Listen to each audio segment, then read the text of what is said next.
Nobody wants their business branding to suck, but not everyone has all the knowledge and tools to create strong and memorable branding that truly sets their business apart and attracts customers. Today's video is going to help you find the right colors for your brand, the right fonts for your website and marketing designs, and go over some fun tools to make it all easier. So let's jump right into the beautiful world of small business branding. Today, let's walk through how to pick the best colors for your brand personality, strategy, and marketing so that your business stands out and gets remembered. Step one to deciding a great color scheme for your brand is choosing a dominant, aka main, color to represent your business. When deciding on the color you want to represent your brand the strongest, you want to keep in mind the different emotions and symbolism behind each color.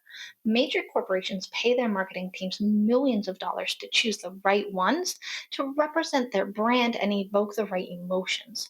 Last week, I posted a video all about how the world's biggest businesses chose the colors for their brands and the emotion and vibe behind each of those colors. So I'll put that card at the top here in case you haven't seen that yet. This is often called color theory or color psychology. But in terms of building your brand for your awesome business, here's a couple simple steps to narrow down what colors might be a better fit for you. And by the way, I have a great free business branding guide that walks you through all this info with links to everything we cover in today's video. So make sure you click that link down below and go grab that. So, first of all, you want to think about which emotions you want your audience to feel or your target customers to feel when they interact with your business. Also, think about your business's core values and mission statement. What emotions symbolize those values the best? Write some of these emotions down as they come into your mind. Then, looking at all of the emotions you've written down, try and summarize those down to the two or three biggest emotions that you feel are the most important. Next, take a minute to think about your competitors or bigger businesses that are similar to yours, maybe companies that you'd like to emulate or even outdo one day. What colors do they use? Try and keep that in mind as well. Using all of this information, try and choose one main color that you think represents your company or your business the best. Now, you don't have to have just one color for your logo or your brand, but you definitely want to have one big one that really stands out. Now comes the fun part. You're also going to want to have some alternative colors.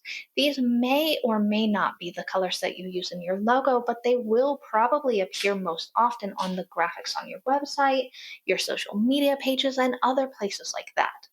The best way to find an aesthetically pleasing set of colors, which is typically called a color palette, is to use a color palette generator tool. Here's a quick run through of a few of my favorite ones. And of course, links to all of these will be in that freebie that I mentioned before, as well as all of these tips. So, one of my favorite and free color palette tools is, of course, from Canva.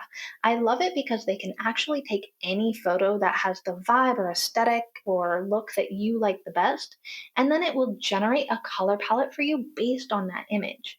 It's super simple to use, and of course, if you already use Canva for a lot of your other designing needs, it's easy to work all in one platform. Chroma is another really cool tool that uses AI to generate color palettes based on your favorite colors. You simply choose 50 colors that you like from their list of colors and it does the rest. And even though that might sound a little bit time consuming, it actually took me only about a minute and a half to click on 50 colors that I liked. It's also a free tool, of course, and their website is really pretty and aesthetically pleasing, so it's fun to use as well. My all-time favorite tool, however, and the one that I use repeatedly for my own businesses and other design needs, is Coolors.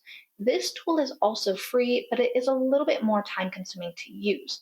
Don't worry, they have a quick tutorial in case you get confused on any of the features, but it's fairly straightforward once you get the hang of it. The reason I like Coolors better than any of the other color palette generator tools out there is that they have a visualize feature, which lets you see the color palette in various different types of practical applications and websites. So web pages, graphics, and things like that. So you can see right away if you actually like the way those colors combine or not, and you can switch out any colors that you're not crazy about. So, once you have your main or dominant color chosen for your brand, you can just jump over to one of these tools and build a color palette that looks aesthetically pleasing and fits the overall feel and emotions of your brand. Once you have a color palette chosen, you can move on to finding your perfect fonts. Just like with your alternate colors, your fonts will appear most often on your website and your graphic designs, so you want to choose a few fonts, usually two to three, that look good and go well together. Going back to that freebie I mentioned before, you can see great examples of font pairings that I've put together for you. But in general, you want to find fonts that contrast but don't conflict with one another. A common strategy is pairing a serif font with a sans serif font. Serif fonts like Times New Roman offer a traditional look, while sans serif fonts like Helvetica are a bit more modern. Another tip for finding great fonts for your brand is to limit your font choices. Too many fonts can make your brand look disorganized, so stick to two to three fonts, one for headings, one for your body text, and then an optional third for accents like quotes or callouts. This helps maintain a clean and cohesive look in your marketing materials and your website. Lastly, keep the font weights and styles in mind when you're pairing them together.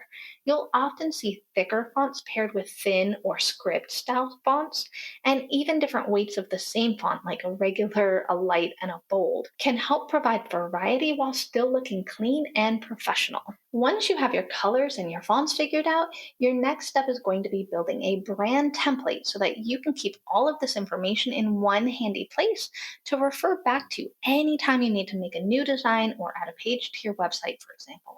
There are lots of different styles for branding templates, but they usually all have the same elements so that you can add your logos, your fonts, your colors, and often some of your business photos or reference photos that inspire the look you're going for.